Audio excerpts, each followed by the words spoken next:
What is a mole and why is it useful? Molecules are very small, much smaller than we can see with our eyes. And it's this reason we can't simply just count the number of molecules in a sample by looking at it. If we could, there are so many molecules in a given sample. I mean, there are more molecules of water in a teaspoon of water than there are teaspoons of water in the world. So in order to make the daily math of counting atoms and molecules easier, the unit of a mole was created. A mole was decided to be 6.022 times 10 to the 23rd power of the smallest particle present, which could be an atom, a molecule, or an ion, and that's why I say entities of a substance. This number is really, really big, which makes it useful for measuring things on a small molecular scale. If I was to make an analogy, if I say that I have a mole of elephants, I have 6.022 times 10 to the 23 elephants. And if I have a dozen elephants, I have 12. We can equate the mole to be a really big number. Why is it so big? Because we're counting really small objects, and it makes it much easier when we're talking about a large number of small objects if we equate a large number to something simple like 1 mole. We struggle a lot with how big a mole actually is, and it's kind of indicative of how many particles there are in just everyday substances. But if you had a mole of basketballs, you could create a new planet the size of the Earth. If you received a mole of pennies on the day you were born and spent $1 million a second until you died at 100, you'd have over 99.99% of your money in the bank. It is a huge number because pennies are so small.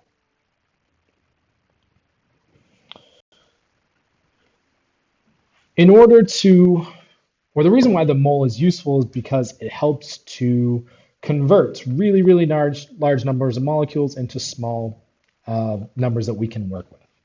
And part of working with the mole is calculating molar mass. And molar mass, we give it the symbol big M, of a substance refers to the mass of 1 mole of a compound. So if I have 6.02 times 10 to the 23rd power of something, molar mass would be the mass of all of that something. 1 mole of a compound is its molar mass.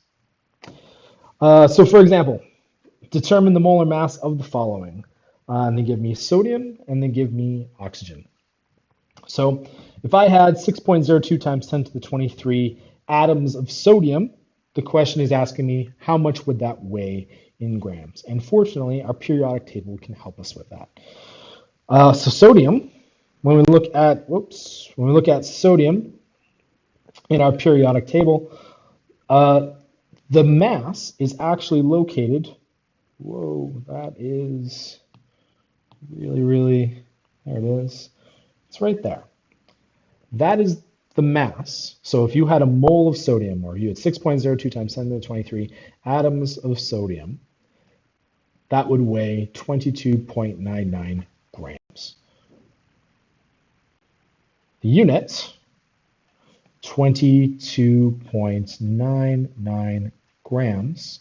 The units that are actually in that periodic table are actually grams per mole, which makes sense. If I've got 1 mole of sodium, it weighs 22.99. Simple enough. What happens if I have a mole of oxygen? Now the trick with oxygen is the chemical formula for oxygen is O2. We have to remember that this is a diatomic atom. It is one of our Brinkelhoffs. So calculating the molar mass of something like this isn't that much harder. It's just that we have to incorporate that second atom. So if I'm figuring out the mass, and I would take a look over at oxygen.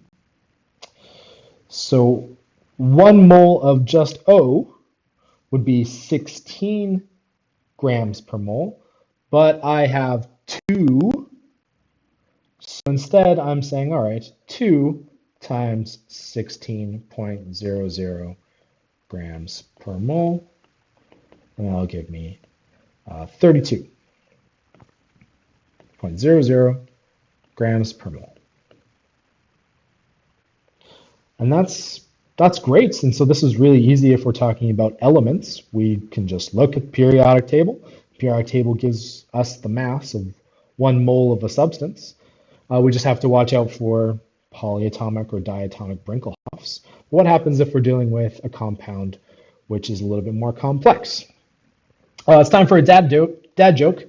What do chemists call, what's the chemical formula for seawater? There it is, seawater. Yeah, there's no one here to groan. It's not as satisfying. The question is, determine the molar mass of the following, and then give us the formula CH2NO. How you can figure out how much mass 1 mole of this substance will be is to simply add up the individual molar masses of the species. So what I mean by that is in this one, you've got 1 carbon. So 1 carbon, and I'll take a look at my periodic table, and 1 carbon, I'm not going to move it, I have it memorized, 12.01 grams per mole. This chemical formula is also telling me that I have 2 hydrogens, and each mole of a hydrogen atom weighs 1.01 grams per mole. And there's 1 oxygen, which weighs 16.00 grams per mole. So, how I can find the molar mass is I can just add up the individual masses of the atomic species, and once I add them all together, I get, I did this before, 30.03 grams per mole. So what this number represents is that if I had a mole of CH2O, it would weigh 30.03 grams.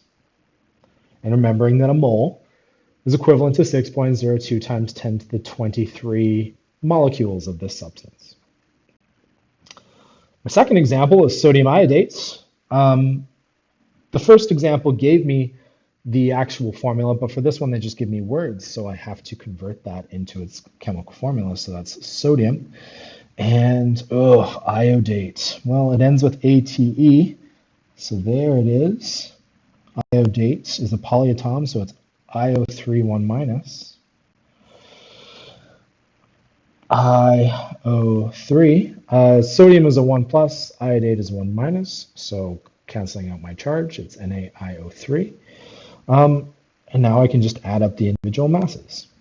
So I have 1 sodium, and that weighs 22.99 grams per mole. After checking the periodic table, I have 1 iodine, and that weighs, iodine is big, and it's 126.90. 126.90 grams per mole. And I have 3 oxygens, each one weighing 16.00 grams per mole. And if I add them all together, that gives me 197.89 grams per mole. Last but not least, we have calcium nitrate, and I'm going to figure out the mass 1 mole of this substance would weigh. And the reason I did this example is because it has a polyatom and there's a bracket. And the brackets, or the subscript outside of the bracket, that is going to multiply everything inside the bracket by 2 in this case. And that, I want to be clear, everything inside the bracket, so it's not going to apply to the calcium. So when I calculate this, I basically have 1 calcium, and calcium weighs, there it is, 40.08 grams per mole. Now, there are two nitrogens because the subscript will multiply everything in the bracket by 2, and each nitrogen weighs 14.01 grams per mole. And 2 times 3 is 6 oxygens within after multiplying within the brackets, and each oxygen weighs 16.00 grams per mole. If I add up all the individual masses, I get 164.10 grams per mole. So what I've shown you is that not every substance weighs the same. There are some substances, if we had a mole, so each one of these substances, CH2O, sodium iodate, and calcium nitrate, we have the same number of entities.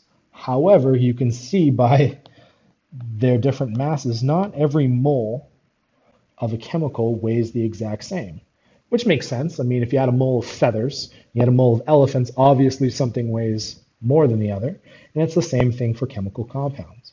And so calculating molar mass is important when we're trying to convert between numbers of molecules and how much they weigh. So that concludes the first part of moles. I just showed you how to find the molar mass of a substance.